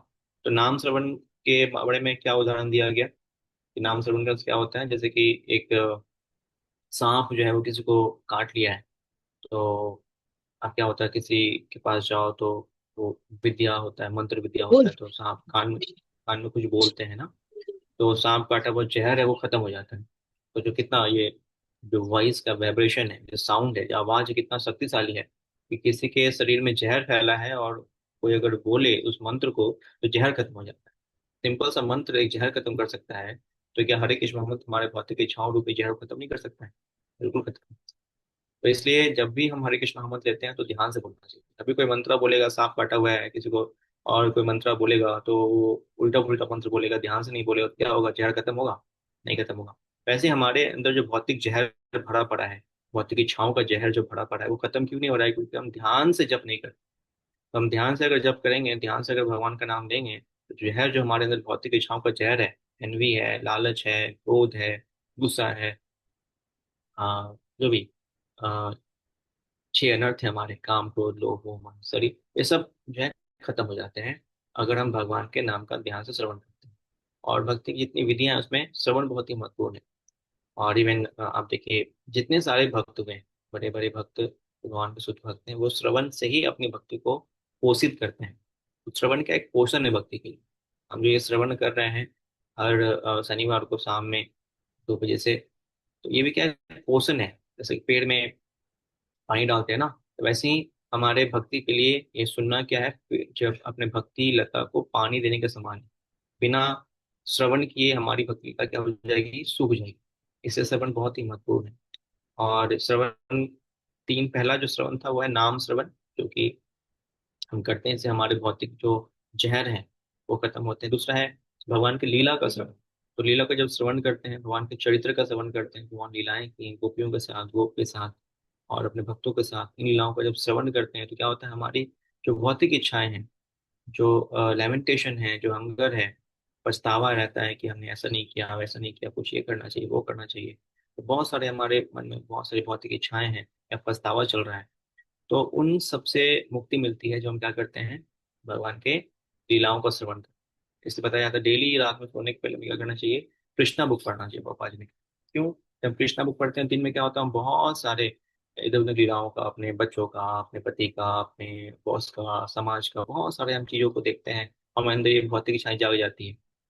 क्या इच्छाएं जागती है? लालच जागता है, क्रोध जागता है, हाँ, ईर्ष्या द्वेष जाग जाता है हमारे अंदर, काम जाग जाता है। इन सारे जो इच्छाओं से हम मुक्त कब हो सकते हैं, जब हम श्रवण करेंगे भगवान की इन पवित्र लीलाओं का। तो दूसरा श्रवण है वो है नाम के बाद वो है भगवान के पवित्र लीला का श्रवण। और तीसरा जो श्रवण है वो है गुण का श्रवण। तो गुण, कैसे गुण भगवान के? भगवान बहुत दयालु हैं।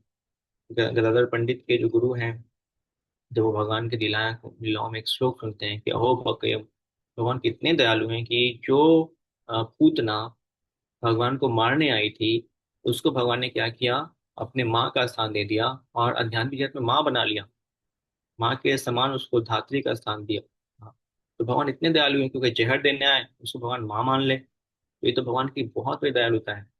भगवान अगर किसी का वध करते हैं तो वो नरक नहीं जाता है, भगवान उसको साक्षात अपने धाम ही बुला लेते हैं।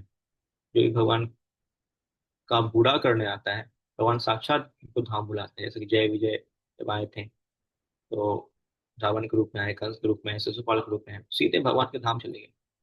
तो भगवान इतने दयालु हैं, भगवान इतने करुणामयी हैं।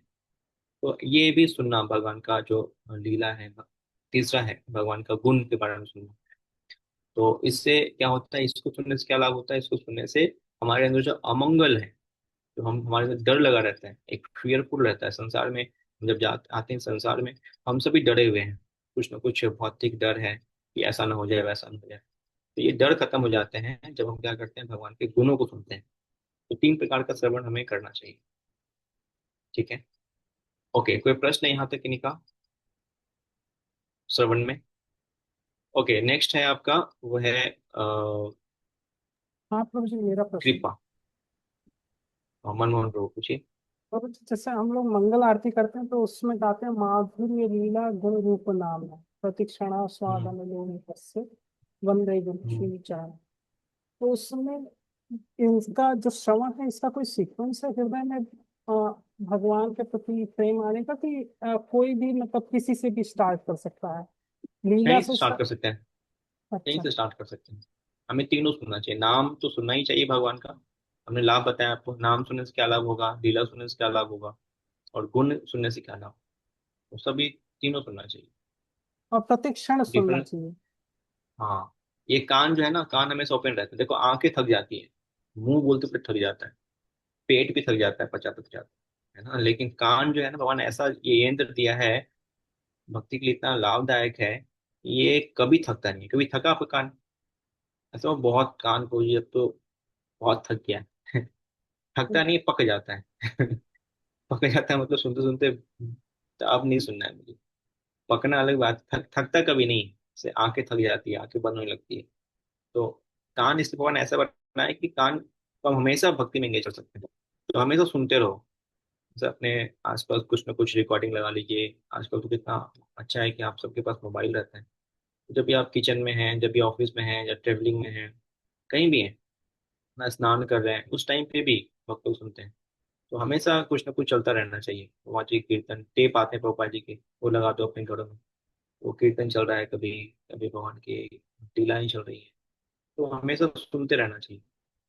तो उन चीजों को जब सुनेंगे हमारा हृदय शुद्ध होता है, हमारे डर खत्म हो जाते हैं, अंदर के जो भौतिक इच्छा है वो खत्म हो जाते हैं, और हमारा हृदय शुद्ध हो जाता है केवल सुनने मात्र से। तो सारा लाभ छुपा हुआ है सुनने में। हमें हमेशा सुनने के लिए ललायत रहना चाहिए, बहुत ही महत्वपूर्ण है। इसलिए चैतन्य महापुरुष स्वयं जब वो प्रकट हुए तो वो डेली सुनते थे गदर पंडित से जाकर भागवत, ध्रुव महाराज की लीलाएं और प्रहलाद महाराज की लीलाएं। तो हमें श्रवण पे बहुत फोकस करना चाहिए। इसलिए आपका सेशन भी रखा गया, प्रेयर्स हम श्रवण करते हैं। बहुत ही हाई क्लास श्रवण है ये। तो प्रेयर्स भी श्रवण करने से क्या होता है, भगवान के गुणों का श्रवण करते हैं, तो हमारे जो डर है, हमारे जो भय है, वो खत्म होते ओके, नेक्स्ट कौन पढ़ेंगे? निधि माता जी, यू कैन कंटिन्यू। अखिलात्मा माता जी, ठीक है। स्वर्ण माता जी, प्रश्न है आपका? जी मैं कह रही थी कि जो हम लेक्चर अटेंड करते हैं वो भी इस श्रवण में ही आता है ना, मतलब वो हाँ बिल्कुल, बेसिक समझ में आता है। लेक्चर में तीनों तो ही सब मिल जाता है आपको, नाम भी मिलता है, भिलाई मिलती है, गुण भी मिलता है, तो कंप्लीट 7 है लेक्चर। यस, रत्न माता, हरे कृष्णा प्रभु। अखिलात्मा माता जी, ठीक है ठीक है। हरे कृष्णा प्रभु जी, दंडवत प्रणाम। हाँ, भगवत कृपा की आशा करना। भागवत में 10.14.8 में कहा गया है कि हे प्रभु, जो व्यक्ति आपकी अहोतु की कृपा के लिए निरंतर प्रतीक्षा करता है और जो अपने अंतःस्थल से आपको नमस्कार करते हुए अपने विगत दुष्कर्मों के फलों को भोगता है, वह निश्चित रूप से मुक्ति का पात्र बनता है, क्योंकि वह उसका अधिकार हो जाता है।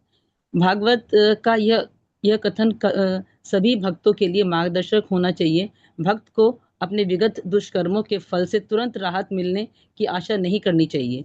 कोई भी बद आत्मा ऐसे फलों के अनुभव को मुक्त नहीं है, क्योंकि इस जगत का अर्थ है कि विगत कर्मों के फलस्वरूप निरंतर कष्ट भोगना या सुख भोगना। यदि कोई अपने भौतिक कर्म समाप्त कर चुका है तो उसका सिर्फ फिर से जन्म नहीं होता। यह तभी तक संभव है जब वह कृष्ण भावनामृत कर्म करना प्रारंभ कर दे, क्योंकि ऐसे कर्म से फल नहीं भोगना होता है। इसलिए वैसे ही कोई कृष्ण भावनामृत कर्मों में पूर्ण हो जाता है तो उसे इस जगत में फिर से जन्म नहीं लेना पड़ता। जो भक्त कर्म फलों से पूर्णतः मुक्त नहीं हो पाता, उसे चाहिए कि वह गंभीरता पूर्वक कृष्ण भावनामृत कर्म करता रहे, भले ही कितने ही अवरोध क्यों न आए। जब ऐसे अवरोध आ जाएं तो उससे कृष्ण का चिंतन करते हुए उनकी कृपा की आशा करनी चाहिए। यही एकमात्र संतावना है। यदि भक्त इस भावना से अपने दिन बिताता है तो उसका भगवत धाम जाना निश्चित है। ऐसे कार्यकलापों से वह भगवत धाम जाने के दावे का अधिकार प्राप्त कर लेता है। इस श्लोक में दयाभक्त शब्द आया है। दयाभक्त का अर्थ है पिता की संपत्ति का वैध अधिकारी पुत्र। इस तरह जो शुद्ध भक्त कृष्ण भावनामृत कार्यों को करते हुए सभी प्रकार के क्लेशों को सहने के लिए तैयार रहता है, वह दिव्य धाम में प्रवेश करने का वैध पात्र बन जाता है। प्रभु जी आगे स्मरण। हाँ, आगे पढ़ सकते हैं। हाँ, स्मरण में कि यदि कोई अपने मन में जिस भांति कृष्ण से अपना निरंतर संबंध स्थापित करता है तो वह संबंध स्मरण कहलाता है। विष्णु पुराण में स्मरण के विषय में एक सुंदर युक्ति आई है। भगवान का स्मरण करने से सारे जीव सभी प्रकार के मंगल के पात्र बनते हैं। अतएव मैं उन भगवान का निरंतर स्मरण करना चाहता हूँ जो अजन्मा तथा नित्य है। पद्म पुराण में इसी स्मरण की व्याख्या इस प्रकार की गई है। मैं भगवान कृष्ण को सादर नमस्कार करना चाहता हूँ, क्योंकि जो कोई भी मृत्यु के समय या अपने जीवन काल में उनका स्मरण करता है तो वह सारे पाप फलों से मुक्त हो जाता है। प्रभु जी फिर ध्यान है। हाँ, पढ़ सकते हैं, लास्ट पैरा ही। हाँ, ध्यान का अर्थ है कि भगवान के स्वरूप, गुण, कर्म तथा उनकी सेवा के विषय में मन में सोचना। ध्यान का अर्थ है निराकार या शून्य चिंतन नहीं होता। वैदिक साहित्य के अनुसार ध्यान सदा विष्णु के स्वरूप का ही किया जाता है। नरसिंह पुराण में भगवान के स्वरूप के ध्यान के बारे में कहा गया है। भगवान के चरण कमलों पर ध्यान एकाग्र करने को दिव्य माना गया है एवं भौतिक सुख दुख के अनुभव से परे स्वीकार किया गया है। ऐसे ध्यान से दुराचारी भी अपने जीवन के पाप कर्मों के फल से छूट सकता है। विष्णु धर्म में भगवान के दिव्य गुणों के ध्यान के बारे में कहा गया है। जो लोग कृष्ण भावनामृत में निरंतर तल्लीन रहते हैं और भगवान के दिव्य गुणों का स्मरण करते हैं, वे समस्त पाप कर्मों के फलों से मुक्त हो जाते हैं और शुद्ध हो जाने के बाद वे भगवत धाम में प्रविष्ट होने के अधिकारी बन जाते हैं। दूसरे शब्दों में समस्त पाप फलों से मुक्त हुए बिना भगवत धाम में प्रवेश नहीं हुआ जा सकता। भगवान के स्वरूप, गुण, लीलाओं आदि का स्मरण करने मात्र से पाप फलों से बचा जा सकता है। पद्म पुराण में भगवान के कार्यकलापों के स्मरण के विषय में एक कथन आता है। जो व्यक्ति भगवान की मधुर लीलाओं तथा अद्भुत कार्यकलापों के ध्यान में सदैव निमग्न रहता है, वह सारे भौतिक कल्मश से निश्चित रूप से छूट जाता है। कुछ पुराणों में साक्षात प्राप्त है कि यदि कोई भक्त कार्यों का केवल ध्यान करता है तो उसे वांछित फल मिलता है और उसे साक्षात भगवान का दर्शन होता है। इस संबंध में ब्रह्म वैवर्त पुराण में एक कथा आती है कि दक्षिण भारत के प्रतिष्ठानपुर नगर में एक ब्राह्मण रहता था जो संपन्न नहीं था, किंतु तो भी वह यह सोचकर आत्मतुष्ट रहता था कि उसके विगत कर्मों से एवं कृष्ण की इच्छा से उसे पर्याप्त धन एवं ऐश्वर्य प्राप्त नहीं हुआ। अतः वह अपने विपन्नावस्था पर तनिक भी दुखी नहीं था और अत्यंत शांतिपूर्वक जीवन बिताता था। वह अत्यंत विशाल हृदय का था और कभी भी सिद्ध महापुरुषों के भाषण सुनने जाया करता था। एक ऐसे ही सभा में जब जब वह वैष्णव कार्यों के विषय में श्रद्धा पूर्वक सुन रहा था, तो उसने बताया कि वे कार्य ध्यान द्वारा ही संपन्न किए जा सकते हैं। दूसरे शब्दों में, यदि कोई व्यक्ति शरीर से वैष्णव कार्य वास्तव में संपन्न नहीं कर सकता, तो वह उसका ध्यान करके वैसे ही फल पा सकता है। क्योंकि वह ब्राह्मण आर्थिक दृष्टि से संपन्न नहीं था, अतएव उसने मन द्वारा राजसी ढंग से भक्ति कार्य करने का निश्चय किया और उसने यह कार्य इस प्रकार प्रारंभ किया। वह कभी गोदावरी नदी में स्नान करता और स्नान करने के बाद नदी के किनारे एकांत स्थान में बैठकर प्राणायाम के योगाभ्यास का श्वास साधने के सामान्य अभ्यास द्वारा अपने मन को एकाग्र करता। ये प्राणायाम या श्वास साधने के अभ्यास किसी विषय पर मन को यंत्रवत स्थिर करने के लिए है। श्वास क्रियाएं और योग आसन करने का फल भी यही है। पहले के युगों में सामान्य व्यक्ति भी भगवान के स्मरण में मन को स्थिर करना जानता था और इसलिए वह ब्राह्मण भी इसे करता था। और जब वह मन में भगवान के स्वरूप को स्थिर कर चुका, तो उसने ध्यान में यह कल्पना करनी शुरू की कि वह अपने भगवान को कीमती वस्त्र, आभूषण, मुकुट तथा अन्य साज सामग्री से सजा रहा है। तब वह भगवान के साक्षात समक्ष नतमस्तक होकर सदा नमस्कार करता। वस्त्र पहनाने के बाद वह यह कल्पना करने लगा कि वह मंदिर को भली भांति साफ कर रहा है। मंदिर की सफाई के बाद वह सोचने लगा कि उसके पास अनेक सोने चांदी के पात्र हैं जिन्हें वह नदी के पवित्र जल से भरकर लाने के लिए ले जा रहा है। इस तरह वह न केवल गोदावरी के जल एकत्रित करता, अपितु गंगा, यमुना, नर्मदा तथा कावेरी से भी जल ले आता। सामान्यतः भगवान की पूजा करते समय वैष्णव जन मंत्रोच्चार द्वारा इन नदियों का जल एकत्रित करते हैं। यह ब्राह्मण बिना किसी मंत्रोच्चार के ही यह कल्पना करता कि वह सोने तथा चांदी के पात्रों में इन सारी नदियों का जल एकत्रित कर रहा है। तब वह पूजा की सारी सामग्री, फल, फूल, अगुरु तथा चंदन एकत्रित करता। वह इन वस्तुओं को अर्च विग्रह के समक्ष रखने के लिए एकत्रित करता। तब वह जल, फूल तथा सारे सुगंधित द्रव्य अर्च विग्रहों को अच्छी तरह से अर्पित करता, जिसे वे तुष्ट हो जाते। वह आरती करता और इन सारे कार्यों को सही पूजा विधि से पूरा करता। वह नित्य ही इसी प्रकार अर्चना करता और वर्षों तक यह क्रम चलता रहा। तब एक दिन उस ब्राह्मण ने ध्यान में यह कल्पना की कि उसने खीर बनाई है और तब वह उसे अर्च विग्रह को अर्पित किया। किंतु वह इस भेंट से संतुष्ट नहीं था, क्योंकि खीर ताजी बनी थी, अतः काफी गर्म थी। खीर को कभी गर्मा गर्म नहीं खाना चाहिए। कितनी ठंडी खीर होगी उसका स्वाद उतना ही अच्छा होगा। क्योंकि ब्राह्मण ने वह खीर अभी तैयार की थी, अतः वह छूकर देखना चाहता था कि खीर भगवान के खाने लायक हुई है कि नहीं। जो ही उसने खीर के पात्र को छुआ, त्यों ही उसकी उंगली जल गई। तब उसका ध्यान भंग हुआ। जब उसने अपनी उंगली को जला हुआ देखा तो उसे आश्चर्य हुआ कि यह सब कैसे हो सकता है, क्योंकि वह गर्म खीर को छूने के विषय में केवल ध्यान ही कर रहा था। अतएव उसने कभी यह नहीं सोचा था कि सचमुच उसकी उंगली जल जाएगी। जब वह इस प्रकार सोच रहा था तो बैकुंठ में लक्ष्मी सहित असीम भगवान नारायण विनोद पूर्वक हंसने लगे। भगवान की हंसी देखकर भगवान की सेवा में सारी लिप्त लक्ष्मियां उत्सुक हो उठी और इस हंसी का कारण पूछने लगी, किंतु भगवान ने उनके प्रश्न का कोई उत्तर नहीं दिया। प्रयुक्त उन्होंने उस ब्राह्मण को तुरंत बुला भेजा, किंतु बैकुंठ से एक विमान भेजा गया जो उस ब्राह्मण को भगवान के समक्ष ले आया। जब वह ब्राह्मण भगवान तथा लक्ष्मियों के समक्ष उपस्थित था तो भगवान ने पूरी कहानी कह सुनाई। फिर उस ब्राह्मण को भगवान तथा उसकी लक्ष्मियों के साथ बैकुंठ में शाश्वत स्थान मिला। इससे पता चलता है कि भगवान अपने धाम में स्थित होकर भी किस प्रकार सर्वव्यापक हैं। यद्यपि भगवान बैकुंठ में थे, किंतु जब वह ब्राह्मण पूजा के समय उनका ध्यान कर रहा था तो वे उसके हृदय में भी थे। इस तरह हम समझ सकते हैं कि भक्त द्वारा ध्यान में भी अर्पित की गई वस्तुएं भगवान द्वारा स्वीकार की जाती हैं और इससे भक्त की वांछित फल प्राप्त करने में सहायता मिलती है। हरे कृष्णा प्रभु जी, दंडवत प्रणाम।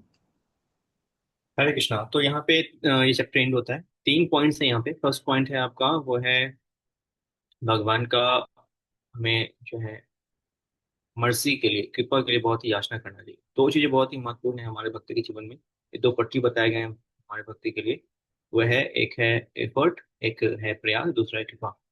तो यहाँ बहुत एग्जाम्पल दिया है, दया भाव। दया भाव मतलब सिंपली फॉलो करते रहो। किसको फॉलो करते रहो? अपने पिता को फॉलो करते रहो, पिता की आज्ञाओं को पालन करते रहो। बाद में क्या होगा? सारा पिता का धन है आपको ही मिलने वाला है ना।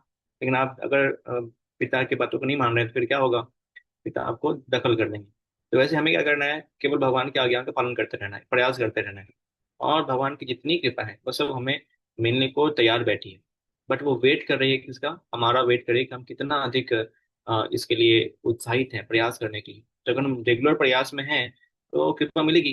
जैसे कि अभी आने वाला है पुरुषोत्तम मास, कल से स्टार्ट होगा 17 मई से, और खत्म होने वाला है 15 जून को। ये बहुत ही पावरफुल महीना है। हाँ, 4 साल में एक बार आता है महीना। पुरुषोत्तम मास में क्या कृपा का महीना है, भगवान तैयार बैठे रहते हैं कभी महीना आएगा। तो इसकी स्टोरी आपको मालूम हो, आपने सुना होगा कि कैसे जो मल मास है, कर्मकांडी लोगों ने कहा मल मास है क्योंकि चंद्रमा और सूर्य से 2 प्रकार के मंथ बनते हैं। तो उन मंथों के बीच में हर महीने, हर साल 11 दिन का अंतर आ जाता है। तो उसको कंप्रोमाइज करने के लिए चौथे साल में क्या करते हैं कि एक महीना मास होता है अधिक मास, मल मास। पर चूंकि अधिक मास से मल मास में कोई फेस्टिवल नहीं आता है, तो वो मल मास भगवान के पास जाती है। भगवान के पास जाने के बाद मल मास जो है भगवान से प्रार्थना करते हैं। सभी लोग मेरे को मल मास कहते हैं। तो भगवान ने कहा ठीक है, मैं आपको स्वीकार करता हूँ, आपका नाम देता हूँ पुरुषोत्तम मास। तो इसलिए पुरुषोत्तम मास नाम दिया। और इस मास में जब भी हम कोई कार्य करते हैं तो भगवान बोले कि इस मंथ में क्या होगा कि सभी बहुत अधिक आध्यात्मिक कार्य करेंगे, कार्मिक कार्य नहीं करेंगे, मेरे लिए कार्य करेंगे, भक्ति में कार्य करेंगे। तो फल कितना मिलेगा? फल मिलेगा 1000 गुने 1000 गुना। हाँ, इतना अधिक फल मिलेगा इस मंथ में केवल एक कार्य करने से। यानी आप अगर एक माला कर रहे हो तो 1000 × 1000 माला का फल मिलेगा। 1 लाख माला करने का, कार्तिक में तो 1000 मिलता है, इसमें 1 लाख। इतना बड़ा गिफ्ट है इस मंथ में। एक दीपक दिखा रहे हो तो एक दीपक दिखाने का फल कितना मिलेगा? 1 लाख दीपक। तो बहुत ही ऑस्पिशियस मंथ ये आने वाला है कल से। तो ये भगवान क्यों ऐसा ऑफर दे रहे हैं हमें? क्योंकि हम प्रयास करें और भगवान कृपा देने के लिए बैठे हुए हैं। भगवान चाहते हैं हम आए, बट हमारा प्रयास कम होता है, इसीलिए हम कृपा को ग्रहण नहीं कर पाते। कृपा ग्रहण करने के लिए सबसे इम्पोर्टेंट है हमारा प्रयास। तो कृपा, ये जो है कृपा की याचना भगवान से कि हमें करनी चाहिए। कैसे कर सकते हैं? सिंपल टेक्निक है, वह है हमें प्रयास करना चाहिए। जब हम प्रयास करेंगे और प्रयास को भगवान देखते हैं, कृपा करते हैं। कि लहरी ने प्रयास किया, भगवान ने कृपा की। तो छोटा प्रयास भी अपने हैसियत के अनुसार बहुत अच्छे से प्रयास करें, डेफिनेटली भगवान बैठे हैं हमारी कृपा को देकर के प्रयास को देकर के कृपा देने के लिए। ठीक है, अगला आता है दो बहुत ही इंपॉर्टेंट सिद्धांत है, वो है भगवान को याद करना और भगवान पे ध्यान करना। तो मेरा तो पहला प्रश्न ये आप लोगों से कि ध्यान और याद में क्या अंतर है? कौन बताएंगे? ध्यान करना, याद करना, क्या अंतर है? सेम सेम लग रहा है।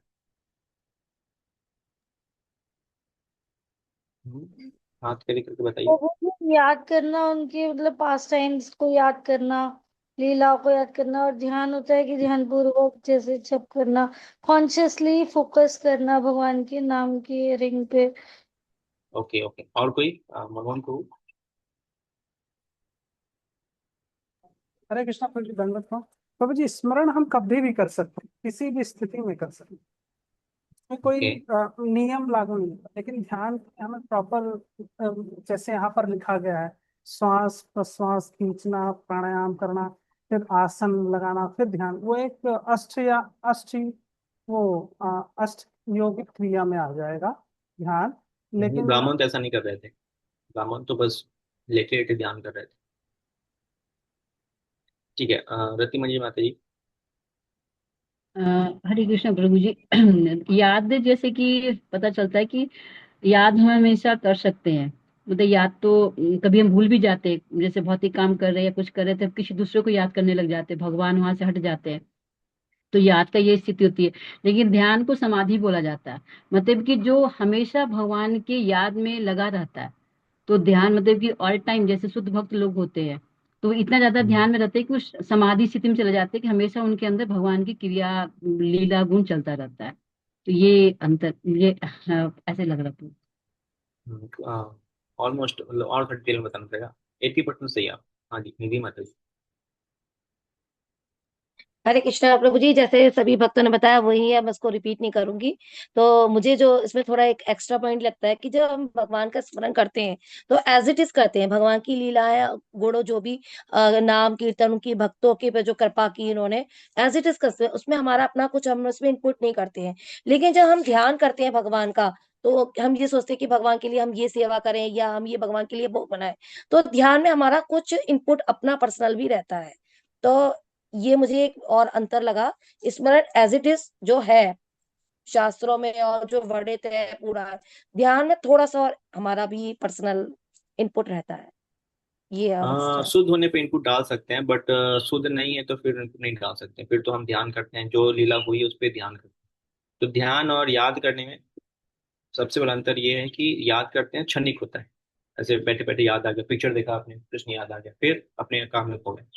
तो याद क्षणिक होता है, कुछ टाइम के लिए वो भूल गए थे बैठे बैठे। जैसे हमारा जो जप है, अभी हमारा जप अभी ध्यान है या फिर याद करना है? याद करना है ना? करते करते कभी कभी भगवान का लीला याद आ गया अच्छे से, कभी हम भगवान का नाम सुन ली, हमारा जब अभी याद करना है। लेकिन जब शुद्ध हो जाएंगे, जब क्या हो जाएगा, ध्यान करना। तो ध्यान मतलब कांस्टेंट, उसमें जरा भी भटकाव नहीं होता है, हमेशा भगवान का याद बनाए रहता है। याद मतलब कभी आया कभी गया, कभी है कभी नहीं है, तो ये याद है, रिमेम्बरेंस। लेकिन ध्यान मतलब हमेशा, कॉन्स्टेंटली।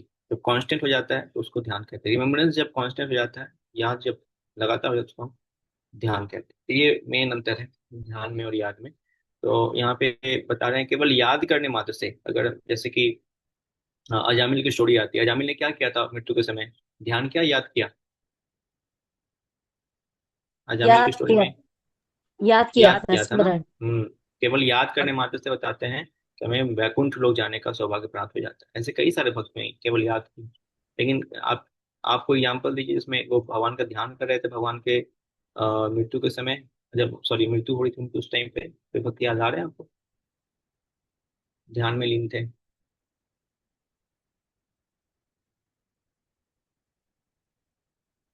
प्रभु जी भीष्म देव। हाँ, भीष्म पितामह क्या कर रहे थे? ध्यान में लीन हो गए। भगवान हालांकि साक्षात मौजूद थे, लेकिन वो ध्यान करे थे भगवान का। वो तो बीच में आ गए थे, चलो अर्जुन लोग आ गए तो उसे बातें कर लेते हैं थोड़ा, वैसे हमेशा भगवान के ध्यान में लीन। तो ध्यान और याद में ये अंतर है। तो याद करने का भी बहुत फायदा है। याद करने से हम भगवान के धाम, खास करके जब कष्ट की घड़ी में भगवान को याद करते हैं, तो भगवान के धाम जा सकते हैं। हमारे सारे पाप कर्म, जैसे जामिल के सारे पाप खत्म हो गए केवल एक नाम का याद करने से, है ना। तो सारे पाप कर्म खत्म हो जाते हैं केवल हम भगवान के नाम को अगर याद कर लेते हैं, क्षणिक भी उस पर ध्यान लगा। और ध्यान का मतलब क्या होता है? कॉन्स्टेंट रिमेम्बरेंस करना। जैसे कि ये ब्राह्मण जो है वो ध्यान लगा रहे हैं भगवान के लीलाओं के ऊपर, भगवान की सेवाओं के ऊपर। तो दो प्रकार की सेवाएं होती हैं, एक तो फिजिकली होती है, एक मानसिक भी होती है। तो कलयुग में मानसिक सेवा को उतना इम्पोर्टेंस नहीं दिया गया है, क्योंकि हमारा मन में बहुत सारे विचार चलते रहते हैं। बट फिर भी हमें एक छूट दी गई है। क्या छूट दी गई है? कि कलयुग में अगर हम कोई गंदा विचार करते हैं, गंदा ध्यान लगाते हैं, तो हमें पाप नहीं लगता है। लेकिन कलयुग में अगर हम मन से कुछ आध्यात्मिक ध्यान लगाते हैं तो हमें उसका फल मिलता है। जैसे आप मन में आरती कर रहे हो, मैं राधा पार्वती की आरती कर रही हूँ, मन में आरती कर रहे हो, तो आपको आरती करने का फल मिल जाएगा। लेकिन पीछे के युगों में, सतयुग में, त्रेता में, इस इन युगों में आप देखो, तो अगर कोई मन से पाप कर्म करता था तो उसे उसका फल मिलता था। जैसे याद है आपको ये स्टोरी जिसमें उस मन से किसी ने पाप किया, बहुत बड़ा दंड मिला? जी प्रभु निधि जी, माता जी। ये सत्य वो राजा हरिश्चंद्र ने मनी मन में सब कुछ दान दे दिया था ना। तो एक्चुअल में जब दूसरे दिन आए ऋषि तो तुम तो दान दे चुके हो सबने, तो मनी मन में मानसिक हम्म। रूप से उन्होंने दे दिया तो एक्चुअल दे दिया। मुझे तो यही हाँ, तो याद आ रहा है। पहले के युगों में मन से भी आप कुछ कर दिए तो आपको दंड, वो तो आध्यात्मिक हो गया, मैं गलत काम की बात कर रहा हूँ। किसी ने मन से कोई गलत काम ओके। किया, उसको दंड मिला। अभी मन से गलत काम कर दंड मिलता है आपको? नहीं मिलता है। कलयुग में लोग ऐसे हर समय गलत काम करते रहते हैं मन से। तो लेकिन पहले था कि मन से भी गलत काम करो, दंड मिले। कोई ऐसी स्टोरी याद आ रही है आपको, किसी ने मन से गलत काम किए, उनको बहुत बड़ा दंड मिला? ओके, मैं याद दिलाता हूँ आपको। परशुराम की माँ, याद आ रहा है? यस भगवान प्रभु। परशुराम की माँ, जी जी उनको प्रभु जी। कितना बड़ा दंड मिला? उनको सर ही काट दिया गया। उन्होंने क्या गलत काम किए थे? मन से ही तो बस एक धर्म पुरुष का का संग चिंता किया था। जी। हाँ, तो मन से अभी कलयुग में धन मिलने लगा तो कितना मुश्किल है, हर व्यक्ति मर जाएगा। तो कलयुग में मन से जो पाप कर्म करते हैं उसको क्षमा किया गया है, लेकिन मन से जो अच्छे काम करते हैं उसका फल मिलता है। हमें क्या करना चाहिए? इसलिए मन से अच्छे कर्म करना चाहिए। आप मंदिर जाइए, मंदिर ना भी जाइए, फिर भी ध्यान लगाइए कि मैं भगवान की आरती कर रही हूँ, मैं भगवान को भोग बना रही हूँ, भगवान के लिए मैं बहुत सुंदर सा गार्डन बनाई हूँ, ऑफर की हूँ, भगवान के लिए मैं बहुत सारा अच्छा अरेंजमेंट किया हूँ। ऐसा आप ध्यान लगा सकते हैं, आपको कुछ ना कर। तो दीज आर टू थिंग्स, ध्यान और रिमेम्बरेंस, जो हमें करना चाहिए मानसिक इस युग में। और करने से हमारा हर्ट क्या होता है? प्योर होता है, क्योंकि भगवान हमारे हृदय में हमेशा बैठे हुए हैं। तो जब हम भगवान का ध्यान लगाते हैं तो भगवान बड़े प्रसन्न होते हैं। गीता में एग्जाम्पल आता है दो तोते का, एक तोता हम है, एक तोता भगवान है। तो हमेशा वो हमें देख रहे हैं, कब हम भगवान को ध्यान करेंगे। तो जैसे हम भगवान का ध्यान लगाते हैं, भगवान बड़े प्रसन्न हो जाते हैं, ये मेरे को देख रहा है। तो भक्ति मतलब भगवान का हमेशा ध्यान लगाना। तो हमें हमेशा भगवान के लिए मानसिक सेवाएं, ध्यान करता करते ही रहना चाहिए। और जो भी हम बुरा करते हैं वो भी भगवान देख रहे हैं। जो भी हम बुरा विचार करते हैं मन के अंदर, ऐसा मत सोचिए भगवान नहीं देख रहे हैं, भगवान वो भी देख रहे हैं। लेकिन कलयुग में हमें क्षमा कर दिया गया है। इसको मतलब नहीं कि क्षमा का लाभ उठाएंगे, हमें प्रयास करना चाहिए कि मन से भी कुछ कार्य ना करें, क्योंकि कुछ भी हम मन से करते हैं फिर बाद में क्या होता है, वो हमारे विचार में आता है, वाणी में आता है, और फिर हमारे कार्य में आ जाता है। मन से भी कुछ गलत काम की इच्छा हो रही है तो तुरंत से उसको खत्म करना चाहिए। मन से भी हमें सारे पाप कर्म करने का विचार त्यागना चाहिए। और जब हरिनाम करते हैं तो ये, या भगवान की लीलाओं को सुनते हैं, तो इससे हमारा मन के अंदर जो भी गंदगी है वो खत्म। Thank you. ये चैप्टर 10th चैप्टर यहीं पे कंप्लीट होता है। We will start from 11th chapter next time. Okay, any one or two question? बोलो जी, वो जो मन से शुभ काम करने के लिए कहा गया, तो वैसे तो कलयुगी जीव है, वैसे भी खोल निकाल लेगा कि गोवर्धन परिक्रमा करने से पैर कर देते हैं, तो मन से ही कर लो गोवर्धन परिक्रमा। बोलो जी, तो तो जैसे ऐसे लोग को बोलना चाहिए ठीक है, गोवर्धन परिक्रमा में आप जो है ऐसे ही कर लो, और वहाँ जो प्रसाद मिलेगा वो भी आप ऐसे ही ग्रहण, ब्रेकफास्ट लंच भी ऐसे ही ग्रहण कर लो। एग्जाम्पल, श्रीला गोपाल कृष्ण गोस्वामी महाराज कहते थे कि हमें छूट दी गई है कि मन से भी करेंगे तो आध्यात्मिक आपको लाभ मिलेगा। इसका मतलब है कि मन से हमें प्रसाद भी पाना है, मन से हमें गुलाब जामुन चमचम ये सब भी खाना है। ये नहीं नहीं पूछिए, ये तुम्हें मन से खा लो, नाश्ता भी हम लोग मन से ही कर लो।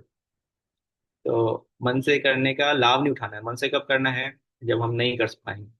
जैसे कोविड का समय आ गया, उस समय कर लिए, वो बहुत अर्जेंट है, हम नहीं जो है मंदिर में प्रवेश करने के लिए, तब हम कर लिए। तो उस टाइम पे मन से हम कर सकते हैं, बाकी टाइम पे फिजिकली और मन दोनों को लगाना चाहिए। ठीक है, मैंने बताया ना अभी, भगवान हम हृदय में बैठे हुए हैं। भगवान से चालाकी हम नहीं दिखा सकते। भगवान सबसे अधिक चालाक, सबसे अधिक धूर्त भी है, सबसे अधिक लालची भी है, सबसे अधिक चालाक भी है, सबसे अधिक प्रोसेसर भी है। भगवान सब गुणों में सब सर्वश्रेष्ठ हैं। तो आप थोड़ा बहुत दिखाएंगे भगवान से चतुराई, और भगवान चतुराई जब दिखाएंगे हमारे आगे, तो हम कहीं के नहीं रहेंगे, नंगे हो जाएंगे भगवान के आगे। तो इसलिए भगवान से चतुराई दिखाने का प्रयास नहीं करना चाहिए। ठीक है, ओके, और कोई प्रश्न किन्हीं का? Thank you very much. तो हम यहीं पे स्टॉप करते हैं। ये चैप्टर 9 बहुत ही बड़ा था, तो इसलिए इसको कंप्लीट भी कर लिया हमने, और ये 10th भी हमने आज कवर कर लिया। एंड आगे कुछ और सिद्धांत हैं। 46 हमने कवर कर लिया है, 64 में से 46 डिटेल डिस्कशन हो गया। अभी 46 के बाद का डिटेल डिस्कशन आने वाला है अगले चैप्टर। ये सारे सिद्धांत कितने महत्वपूर्ण है आप सोचो। अगर हम डिस्कस नहीं करेंगे, पढ़ेंगे नहीं, जानेंगे तो क्या होगा? आधा अधूरा ज्ञान रहेगा और हम अच्छे से भक्ति नहीं कर पाएंगे। इसलिए इस किताब को बताया गया है कि हमारे भक्ति का रूल बुक है। इसको जरूर हमें बहुत ही डिटेल में अच्छे से पढ़ना चाहिए, समझना चाहिए, ताकि हम जो भक्ति कर रहे हैं उसका पूर्ण लाभ हमें प्राप्त हो। अदरवाइज जो हम गलतियां करेंगे फिर पूर्ण लाभ प्राप्त नहीं होगा, या गलती करेंगे तो हमें बाद में फील होगा क्यों ऐसा नहीं हो रहा है। तो हम अच्छे से कर ही रहे हैं तो अच्छे से करेंगे ना। इसलिए किताब को बहुत ही ध्यान से पढ़ना है। और आप लोग प्लीज पढ़ के आइए, ताकि अच्छे से आप चर्चा कर पाए, प्रश्न पूछ पाए, और सारे डाउट्स क्लियर हो तब आगे भी बता पाए कुछ जानने के। हरे कृष्ण। श्रील प्रभुपाद की जय, श्री रूप गोस्वामी की जय, भक्ति रसामृत सिंधु ग्रंथ की जय। गौर वंदे हरि।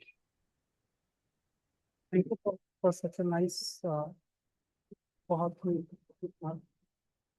बिंदुओं के ऊपर जो जिस तरीके से आप ये चर्चा की, इसके लिए बहुत बहुत धन्यवाद। मैं सभी भक्तों की तरफ से आपको धन्यवाद करता हूँ। ओके, वन मोर थिंग, धन्यवाद देने के पहले, कल से अधिक मास स्टार्ट हो रहा है, तो आप सब आपसे रिक्वेस्ट है कि आप कुछ ना कुछ एक्स्ट्रा कीजिए भक्ति के लिए। जैसे कार्तिक वर्ड लेते हैं ना, वैसे ही अधिक मास में वर्ड किया जाता है। तो हम कुछ वर्ड ले सकते हैं अधिक रीडिंग करने का। अधिक मास मतलब कुछ अधिक करना है। क्या अधिक करना है? भक्ति में कुछ अधिक करना है, तो कुछ अधिक चैंटिंग कर लीजिए, उसका वर्ड ले सकते हैं। कार्तिक मास का वर्ड और अधिक मास का वर्ड भी बहुत ही लाभदायक। तो चैंटिंग का वर्ड ले लीजिए या फिर रीडिंग का वर्ड ले लीजिए। ये भी वर्ड जो वॉलंटियरली लेते हैं, तो कुछ ना कुछ वर्ड हमें लेना चाहिए। उतना समय है नहीं कि आपसे पर्सनली पूछें कि आप क्या वर्ड ले रहे हो, बट कुछ ना कुछ तो लो आप। मैं कृष्ण बुक पढ़ूंगा, मैं